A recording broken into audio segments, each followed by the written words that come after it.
শ্লীলতাহানি কোনোদিন হতে পারে একটা কলেজে? আমাদের যে ভিডিও ফুটেজ আছে, সেই ভিডিও ফুটেজে আপনারা প্রত্যেকটা জিনিস দেখতে পাবেন এবং সেই ভিডিও ফুটেজ আপনাদের কথা বলবে। আমি একজন মহিলা এবং আমি এদেরকে সবাইকে এমনভাবেই দেখেছি আজ অবধি, যারা যারা আমার কাছে এসেছে তাদেরকে আমি ফেস করেছি বা দেখেছি, প্রত্যেককে আমি নিজের সন্তানের থেকে এক্সিটও করি এবং প্রত্যেকটা বেনিফিট বলুন বা সব কিছু করুন আমার থেকেই পেয়েছে। বারাসাত একটি বেসরকারি নার্সিং কলেজ কর্তৃপক্ষের বিরুদ্ধে মদ্যপ অবস্থায় ছাত্রীদের শ্লীলতাহানি করার অভিযোগ, পাশাপাশি অনেক টাকা নিয়েও পর্যাপ্ত শিক্ষার পরিকাঠামো দেওয়া হচ্ছে না, এরকম একাধিক অভিযোগকে সামনে রেখে কলেজ চত্বরে বিক্ষোভ ছাত্রীদের। আজ এই দৃশ্যে ধরা পড়ল বারাসাত নীলগঞ্জের একটি বেসরকারি নার্সিং কলেজে। কলেজটির নার্সিং ও পলিটেকনিক শিক্ষা প্রতিষ্ঠান। পড়ুয়াদের অভিযোগের তীর শিক্ষা প্রতিষ্ঠান কর্তৃপক্ষের বিরুদ্ধে। স্টুডেন্ট বলছি জিএনএম থেকে। আমাদের গত রবিবার দিন হঠাৎ করে রাত্রিবেলা 10:30 নাগাদ এসে ফোন কেড়ে নেওয়া হয়। সেদিন আমাদেরকে বলা হয়েছিল যে আমাদের কাছে ফোন থাকবে, এরকমভাবেই আমরা 10:30 এরকম বাজে, তো সবাই পড়তে বসেছি, নিজেদের অ্যাসাইনমেন্ট করছি। হঠাৎ করে আমাদের কলেজ ক্যাপ্টেন এসে ফোন নিয়ে নেয়।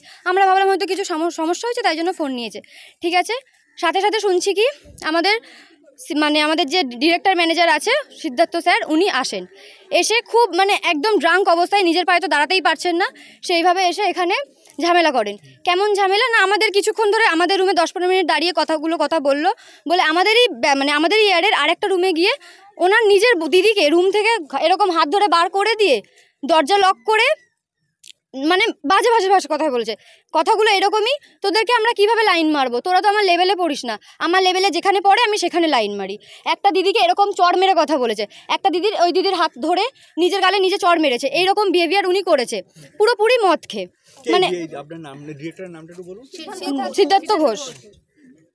সব কিছু হওয়ার পর উনি আবার আমাদের রুমে এসে এবার আমরা তো ততক্ষণে বুঝে গেছি যে উনি টোটালি ড্রাঙ্ক হয়ে রয়েছে, আমাদের সাথে মিসবিহেভ করছে। এবার ওর চেস্টের কাছে মুখ নিয়ে এসে এইভাবে দাঁড়িয়ে বলছে, নে আমি তোর এই জায়গায় আছি, এবার তুই কি বলবি বল, তোর আমি এইখানে দাঁড়িয়ে কথা বলছি, তুই কি বলবি বল। জাস্ট চেস্ট লেভেলে দাঁড়িয়ে আমি মানছি ওনার খারাপ মতলব নেই, উনি আসবেনটা কেন অত রাত্রেবেলা বিনা ইনফরমেশনে? ওরকম বিহেভিয়ার করবে কেন? 10:45 থেকে আমাদের রুমে 2টো অবধি ছিল উনি। আমরা তাও যখন অ্যাপ্লিকেশন দিয়েছি অনেকটা টাইম কমিয়ে দিয়েছি ইচ্ছা করে, কিন্তু উনি পুরো 2টো অবধি ওখানে। যখন ওনার দিদি উনি বেরিয়ে গেছে, আমরা ওনার দিদিকে কন্টিনিউয়াসলি ডাকছি, অর্পিতা মিত্রাকে, যে ম্যাম আপনি আসুন, আপনাদের সাথে কথা আছে কিছু। উনি আসবেন না, কালকে কথা হবে।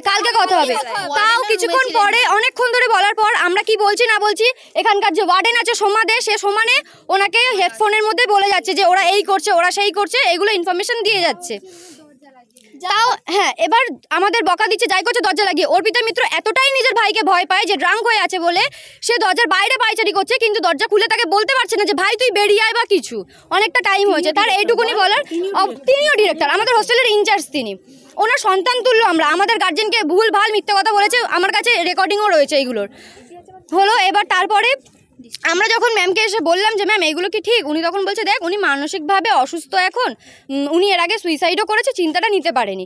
যখন উনি মানসিকভাবে অসুস্থ, তাহলে ওনাকে এতটা বড় একটা পজিশনে বসানো হয়েছে কেন? উনি যখন মানসিকভাবে অসুস্থ, দিনে 24 ঘন্টার মধ্যে 12 ঘন্টা উনি ড্রাঙ্ক অবস্থায় থাকে। হয়ে গেল। তোমার নামটা বলো। আমার নাম ঋতিকা নস্কর, আমি প্রথমেই বলে দিয়েছি।